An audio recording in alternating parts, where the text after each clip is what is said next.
Na segunda-feira, nós concluímos a nossa revisão e passamos a utilizar os conhecimentos que nós adquirimos sobre as coordenadas polares no cálculo de integrais duplas.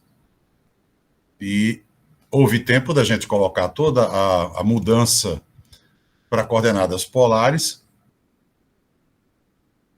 e também houve tempo para que a gente resolvesse um exemplo. Inclusive, um exemplo que já havíamos resolvido sem utilizar a mudança para coordenadas polares. Resolvemos lá no início do nosso curso, utilizando coordenadas cartesianas, e por isso mesmo tendo um trabalho muito maior do que aquele que nós tivemos segunda-feira, quando tomamos a mesma integral dupla e agora, com o conhecimento que obtivemos a respeito da mudança para coordenadas polares, resolvemos mais uma vez fazendo uso desse recurso.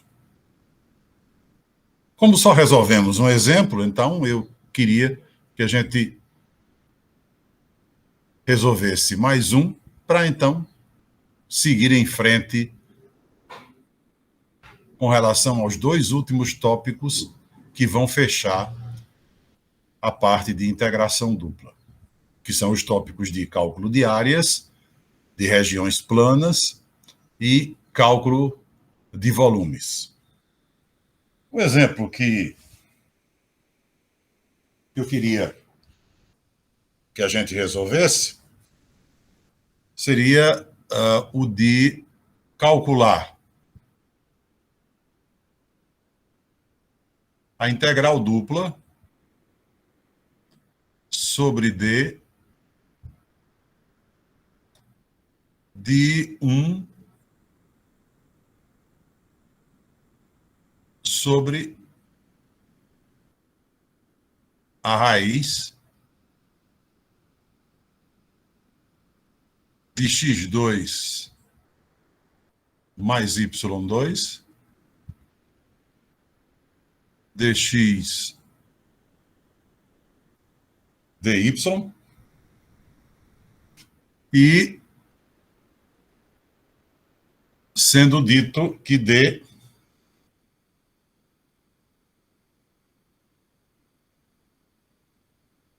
corresponde à curva x menos 1 ao quadrado mais y2 igual a 1 e também a reta y igual a 0, isso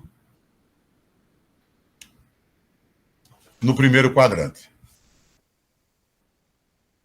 Ou seja, essas curvas descrevem a fronteira de D, e D é uma região que deve ser considerada no primeiro quadrante.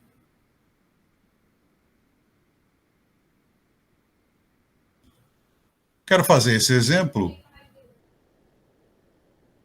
para que a gente adquira mais experiência na mudança para coordenadas polares. E principalmente porque nós resolvemos na segunda-feira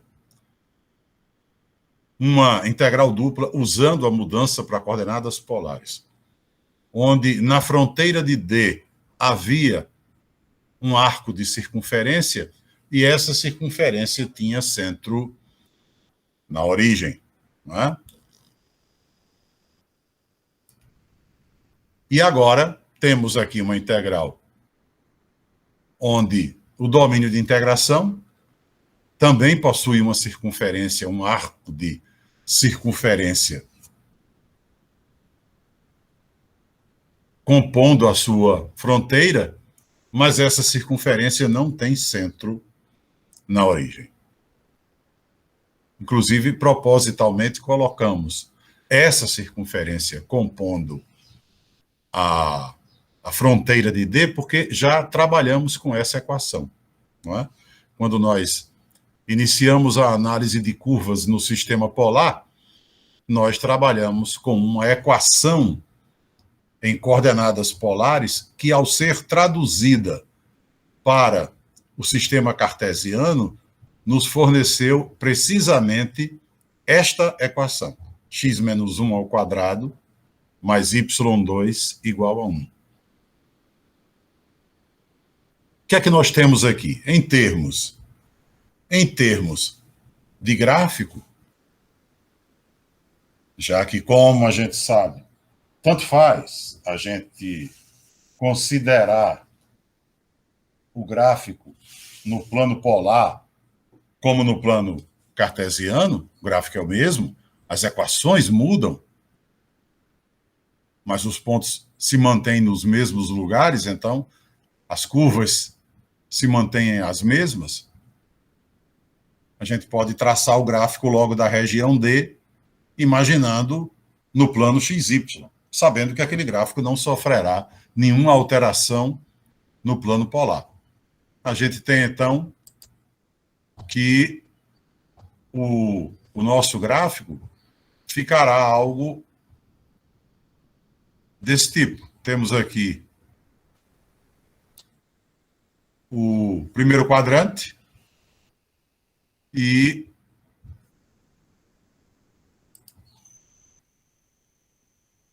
temos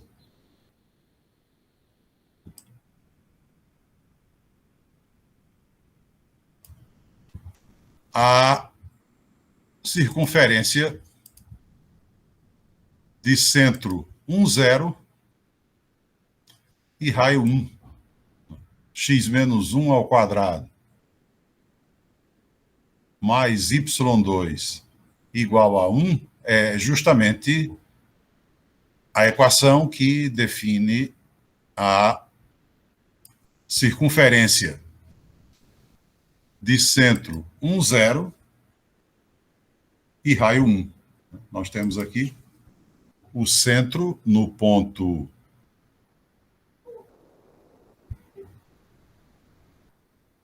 1, 0. Aqui seria o ponto 2, já que o raio da circunferência é 1.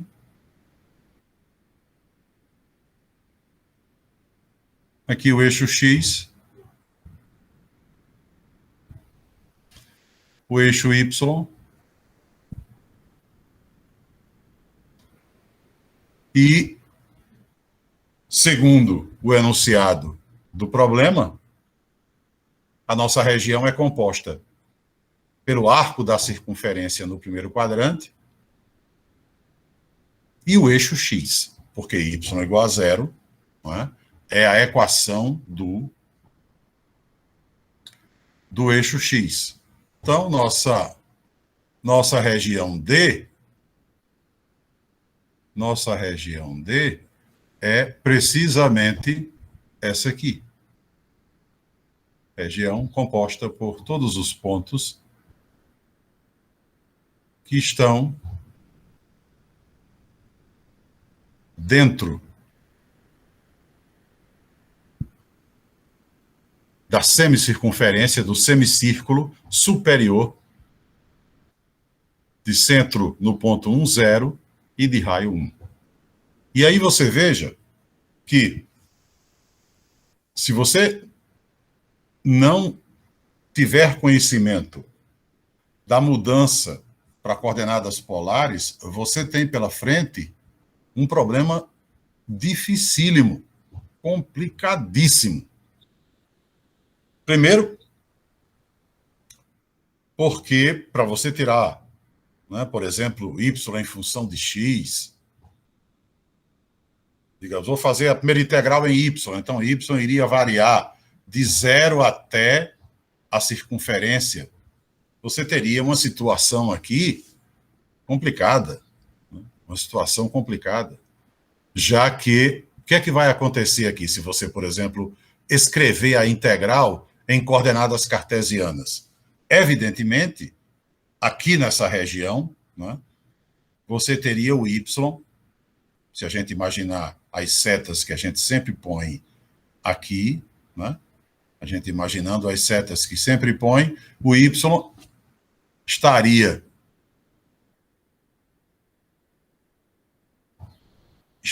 variando desde o eixo x, onde ele é 0, até o valor dele na circunferência. Né? O y varia claramente aqui do eixo x até a circunferência. Na circunferência, ele é raiz quadrada de 1 menos x menos 1 ao quadrado. Este é o valor de y na circunferência. Além disso, né, além desses limites de integração em y, principalmente, é evidente, o limite superior, você tem a função, que também não ajuda em nada. Você tem aqui 1 sobre a raiz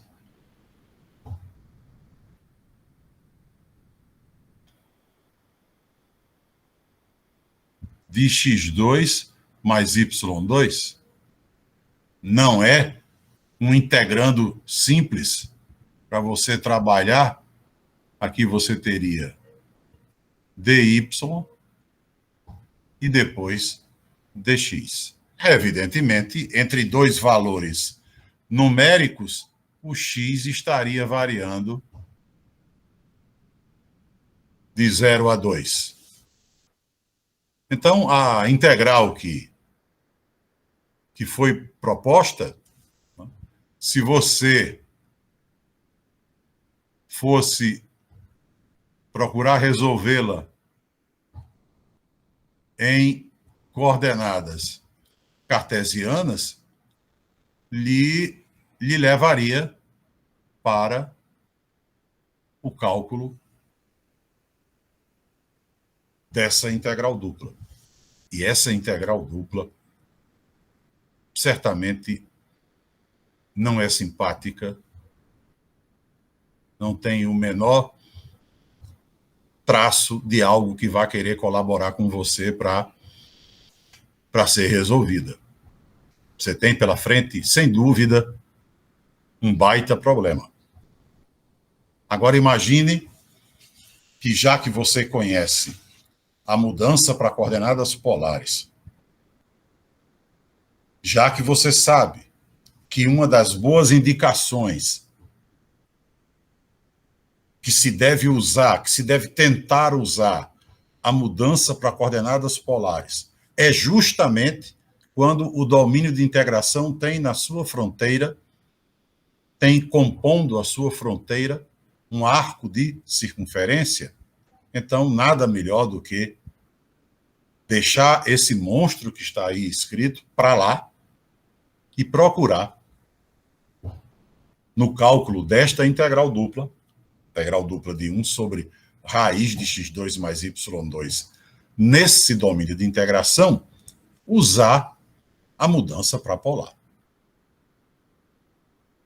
Então, o ideal seria exatamente esquecer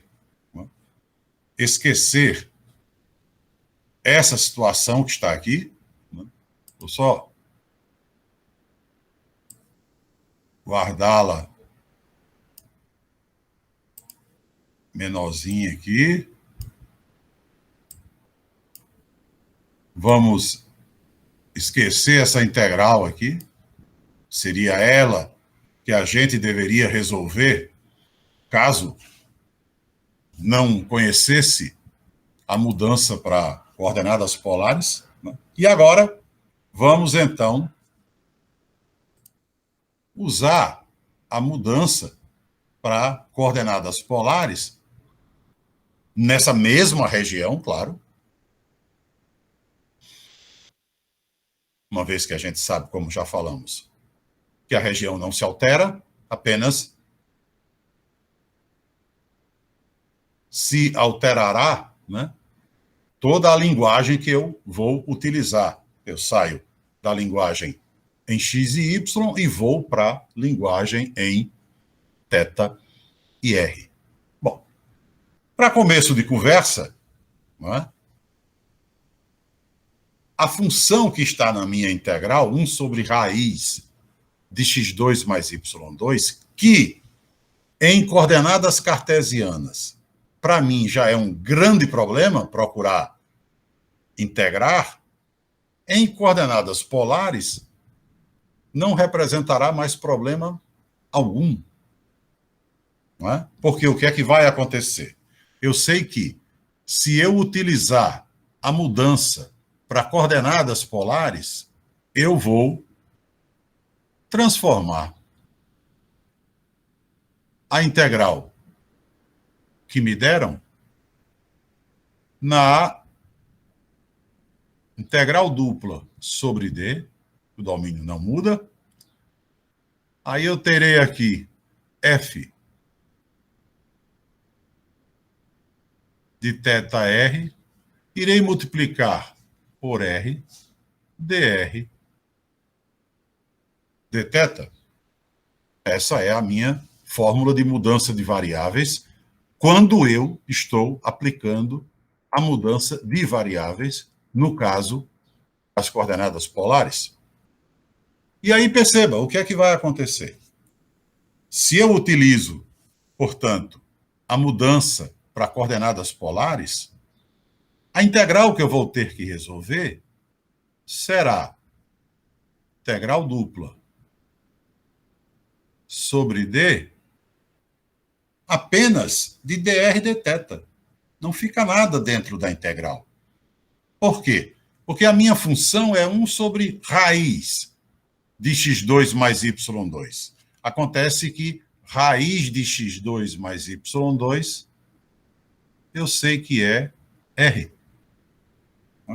x2 mais y2 é r2. Então, r é raiz de x2 mais y2. E eu tenho ainda aqui o r do jacobiano, dr dθ.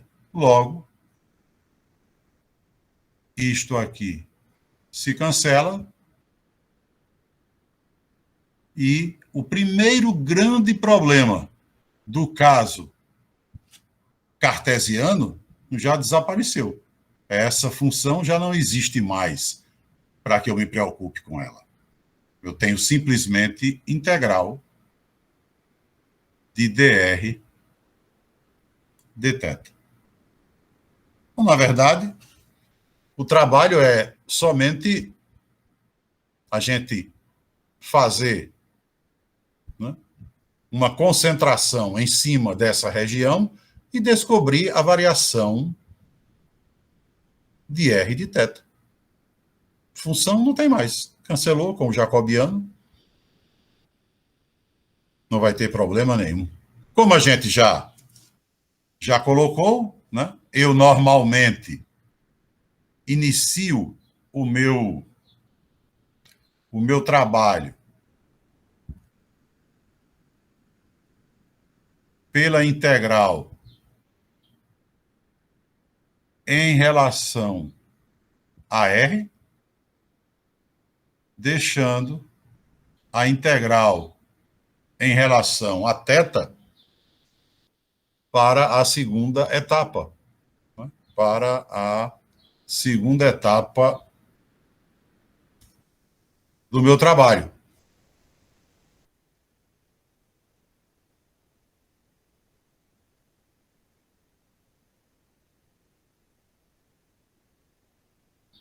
Muito bem. Então, lá vamos nós em busca da variação de R. O que foi que nós dissemos? Né? Vamos relembrar, por exemplo, precisamente o caso que analisamos na segunda-feira. O exemplo da segunda-feira. tínhamos, assim, vamos rabiscar aqui rapidamente, tínhamos uma região no primeiro quadrante que era dada dessa forma. Aqui nós tínhamos essa curva, né, era x2 mais y2, acho que era igual a 2, né? Se não era 2, era 4, não sei. x2 mais y2 igual a 4, eu acho. E aqui era y igual a x. Era essa a nossa situação. Então, nós dissemos, em qualquer domínio onde eu preciso determinar a variação de R, o que é que eu devo fazer? Eu passo a interpretar aquela região como estando no plano polar, né, porque sei que ela não sofre alteração através da mudança, então eu posso encará-la tanto no plano cartesiano como no plano polar. A figura é a mesma. É evidente que, né, eu sei que as equações mudam. No plano polar não vai fazer sentido y igual a x, nem x2 mais y2 igual a 4, mas a figura faz todo sentido, não tem problema nenhum. Então eu falei, a gente vai buscar a variação de R fazendo o quê? A gente vai, a partir do polo, colocar as setas até o extremo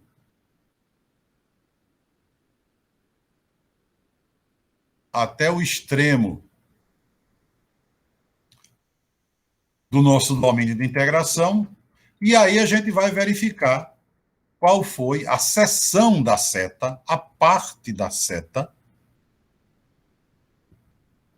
que ficou dentro da região. Aqui, toda a seta, desde o polo, ficou dentro da região. Então a gente disse, olha, a integral em R vai ter limite de integração zero, porque o R está começando lá no polo.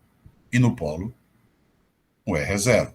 Não há distância de nenhum ponto até o polo se eu estou no próprio polo. Então, R é zero.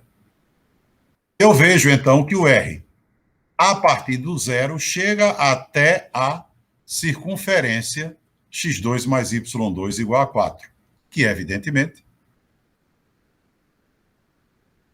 a figura não mudou, mas essa equação não faz mais sentido, porque eu estou no plano polar. Então, a gente pegou essa equação e fez a tradução dela para o plano polar. A tradução dela ficou R igual a 2, que, como a gente já falou, ela acabou sendo traduzida numa equação do tipo R igual a uma constante, porque ela é uma circunferência de centro na origem. A gente falou isso lá atrás, né? A gente disse, toda equação do tipo R igual a K representa uma circunferência de centro na origem e raio K. Então, como eu tinha x2 mais y2 igual a 4, eu tinha R2 igual a 4. Consequentemente, R igual a 2. Então, eu vejo que o raio varia do polo, onde ele é zero, até a equação da circunferência. E a equação da circunferência é R igual a 2. Então, eu tinha R variando de 0 a 2. Vamos aplicar o mesmo raciocínio sempre. Evidentemente, vamos aplicar o mesmo raciocínio aqui. Eu imagino que estou aqui no plano polar. Por um momento, eu abandono aqui eixo X, eixo Y, me concentro apenas nessa região circular e, a partir do polo, a origem se transforma em polo. A partir do polo, eu vou colocando minhas setas até o extremo da região. Até o extremo da região. Então, eu ficaria com uma situação desse tipo para analisar e concluir a respeito da variação de R. Então, eu vejo mais uma vez, que o R, a seta que me proporciona a descoberta da variação de R, eu vejo que, mais uma vez, ela, desde o polo, ela faz parte da região. Ela está contida na região. Né? Acho que todo mundo lembra que a gente colocou aqui também um exemplo que era de uma região entre duas circunferências. E aí a gente disse, se aqui eu colocar as setas novamente, aí eu vejo que não é desde o polo que a seta faz parte da região. Não é. É desde a circunferência de raio menor, indo até a circunferência de raio maior. Então, aqui o raio não começaria a variar de zero. Não é? Porque não é desde o polo que a seta faz parte da região, está contida na região. Falamos exatamente isso, para que a gente, a partir daí, pudesse se orientar. Né? Então, eu tenho com toda certeza que o limite inferior da minha integral é zero. A minha seta, desde o polo, onde o raio é zero, já faz parte da região. E estou vendo que a minha seta vai até a circunferência. Né? Estou vendo que a minha seta vai até a circunferência. Quanto é o raio? Né? Quanto é o raio na circunferência? Nesta circunferência. Né? Eu abri aqui para que, se vocês quiserem responder pelo chat, se é que querem responder, não tem problema nenhum também se não responderem, né? Mas a pergunta é essa. Quanto é o raio na circunferência? Como é que eu expresso o raio dessa circunferência? Dá para arriscar uma resposta ou não? Prefere não arriscar? Essa circunferência, né, ela não tem centro na origem. Não tem. Primeira observação, ela não tem centro na origem. Pode parecer estranho, né? Vinícius respondeu corretamente. Pode parecer estranho que, se você disser na circunferência, nessa circunferência, eu teria o raio variando de 0 até 1, porque o raio dessa circunferência é 1. O raio dessa circunferência é 1. Mas você veja uma grande diferença de você ter uma circunferência de centro na origem, aí você tem todas as setas com o mesmo comprimento. Né? Suponhamos que aqui o raio seja 2. Então, você teria o raio variando de 0 a 2. Por quê? Porque no polo o raio é 0. E nesta circunferência por força da equação dela, que é R igual a 2. Nela, o R é constantemente 2. Constantemente 2. Ele é dado por R igual a 2. Isso pode parecer estranho pelo enorme costume que nós temos de trabalhar no plano cartesiano. Mas nós estamos aqui, por um momento, trabalhando no plano polar. É uma outra realidade. É uma outra realidade. E aí, o que é que nós dissemos? A seta vai até a circunferência. Qual é a circunferência? x2 mais y2 igual a 4. Então, R igual a 2.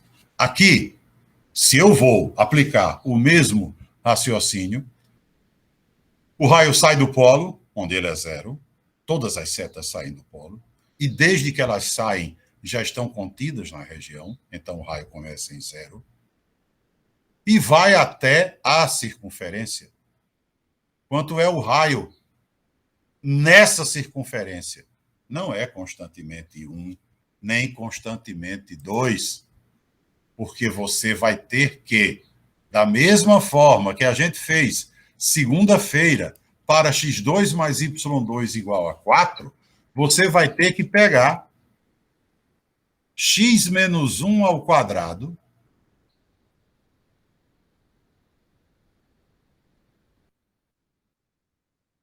mais y2 igual a 1, porque eu sei que o raio está indo exatamente até esta circunferência, então eu vou ter que pegar esta circunferência, a sua equação, que me foi dada na linguagem cartesiana, e traduzi-la para a linguagem polar. Da mesma forma que eu traduzi x2 mais y2 igual a 4, como R igual a 2, eu vou ter que traduzir x menos 1 ao quadrado mais y2 igual a 1 como R igual a 2 cosseno θ. Né? Porque é isso que vai acontecer aqui. Foi assim que a gente trabalhou, só que a gente trabalhou no sentido inverso. Pegou na equação polar, acabou chegando nesta equação em termos de x e y. E agora a gente precisa fazer o contrário, pegar esta equação em x e y e traduzir para o sistema polar.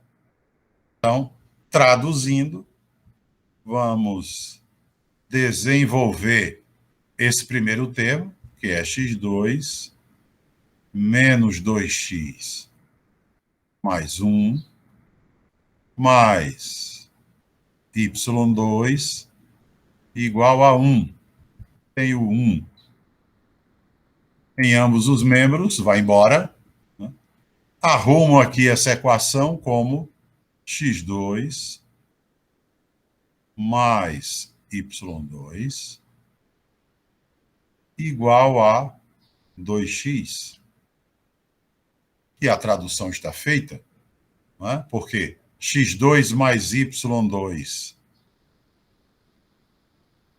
é R2 e x é R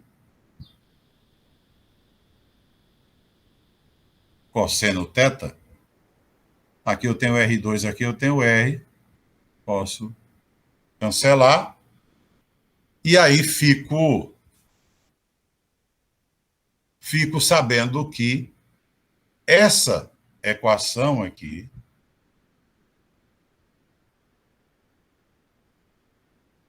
traduzida para a linguagem polar é R igual a 2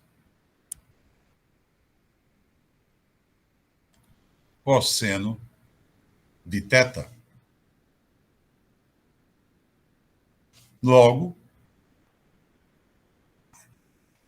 feita a tradução, eu agora posso garantir que, uma vez que essa equação aqui é R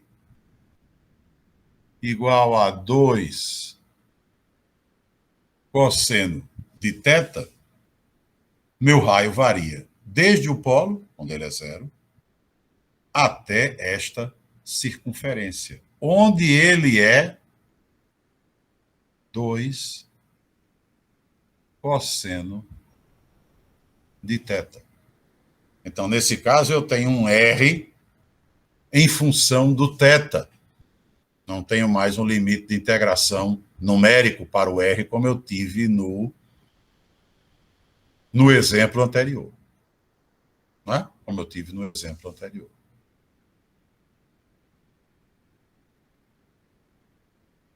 Então, a variação de R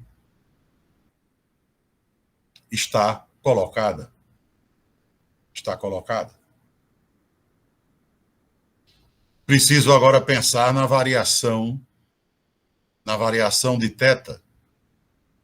Preciso pensar na variação de θ. Vamos lembrar o que foi que a gente fez também, né? Na segunda-feira. Né? Nós dissemos, se a gente quiser a variação de θ, nós tínhamos uma figurinha que era essa aqui. Aí nós dissemos, aqui é a nossa região.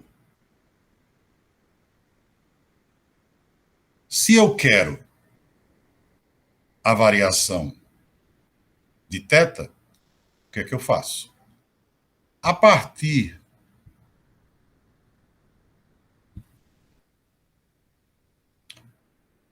do eixo polar, que é a reta que define θ igual a zero, eu vou, supondo que criei uma retinha aqui, e vou andando com ela, né? Vou andando com ela para fazer a medida dessa variação aqui.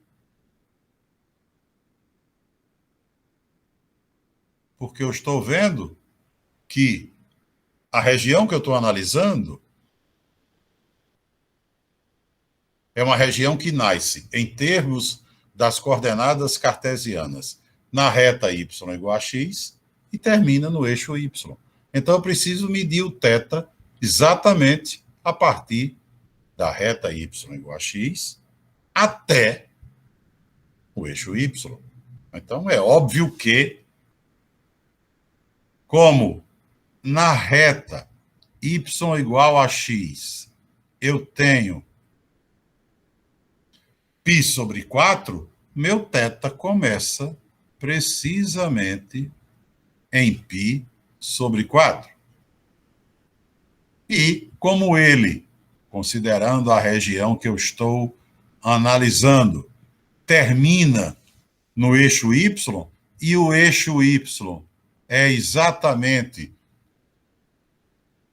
a reta que define θ igual a π sobre 2, eu tinha, portanto, no problema que resolvemos segunda-feira, o θ variando de π sobre 4 até π sobre 2. E esse raciocínio eu vou aplicar em qualquer situação. Vou fazer a medida de θ sempre dessa maneira. Sempre dessa maneira. Então, a gente vai agora analisar o que acontece com a região que a gente está, com a qual a gente está trabalhando, né? A nossa região, o que é que acontece com ela? Ela está nessa situação. Então, eu vou supor uma retinha aqui, e na hora em que eu ponho uma reta aqui, né, ela já faz parte da região, diferentemente da situação de segunda-feira, onde, imaginando uma retinha aqui, ela só começava a fazer parte a partir daqui. Eu precisava descrever π sobre 4 radianos, ou 45 graus, para que a minha retinha passasse a, digamos, varrer a região. Aqui, imaginando a retinha novamente sobre o eixo polar, θ igual a zero, desde aí ela já começa a varrer a região. Eu vou, né, deslocando a retinha e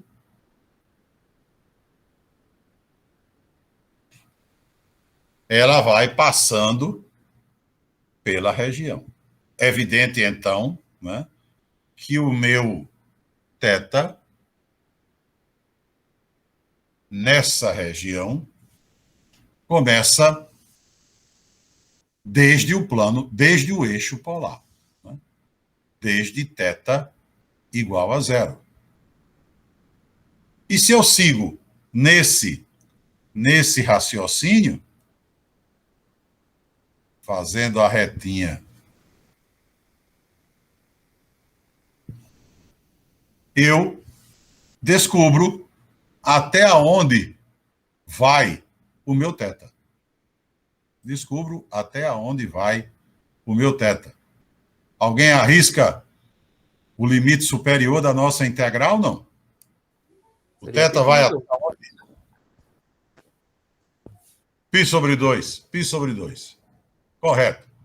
Eu, de fato, para conseguir descrever em termos de θ, né, toda essa região, eu preciso chegar até π sobre 2. Eu preciso varrer, como comumente a gente diz, todo o primeiro quadrante.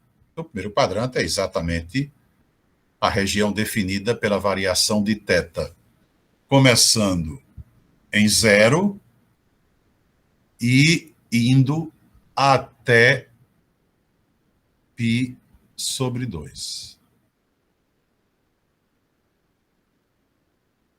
E muitas vezes, quando a gente está analisando esse exemplo, muita gente estranha muito essa variação, porque é muito forte, né, o costume com as coordenadas cartesianas, e aí diz como é que eu descrevi, não é, metade de uma circunferência e não fui de zero a π. Porque a gente está muito acostumado, se sai, né, lá de um extremo da circunferência, gira a metade dela, descreveu 180 graus. Mas esse é um raciocínio cartesiano, né, e feito dentro de uma circunferência de centro na origem. De centro na origem. É evidente que se você tivesse, né, o que eu estou querendo dizer é evidente que se o seu problema colocasse a situação de você ter que percorrer uma circunferência, nesse caso, você teria começo aqui, onde eu tenho θ igual a zero e saio.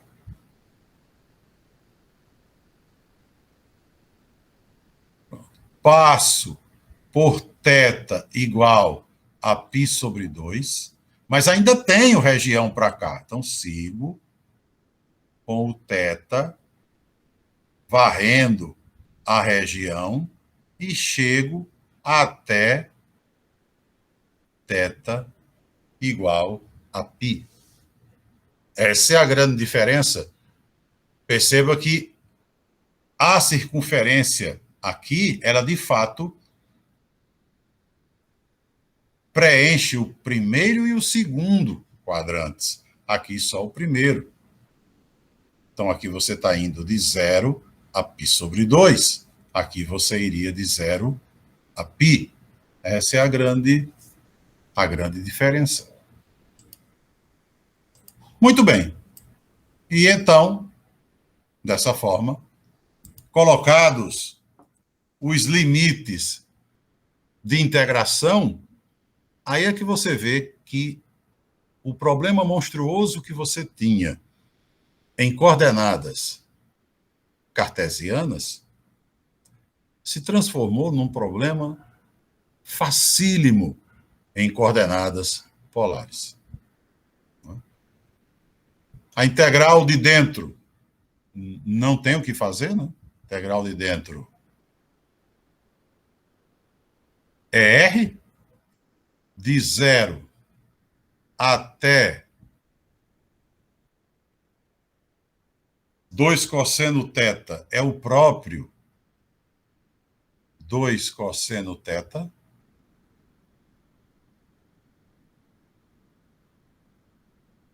E aqui eu tenho 2 integral de 0 a π sobre 2 do cosseno θ. Então, eu terei 2 integral do cosseno θ é seno θ, de 0 a π sobre 2, evidentemente, isso aqui me dará 1, porque será seno de π sobre 2 menos seno de 0. Seno de π sobre 2 é 1, seno de 0 é 0. Consequentemente, aqui eu terei 2 vezes 1. Resultado final da minha integral, 2. E foi realmente uma barbada resolver essa integral após a mudança para coordenadas polares. Né? Perdeu toda a dificuldade que tinha o problema que nós deveríamos resolver. Né? Perdeu completamente.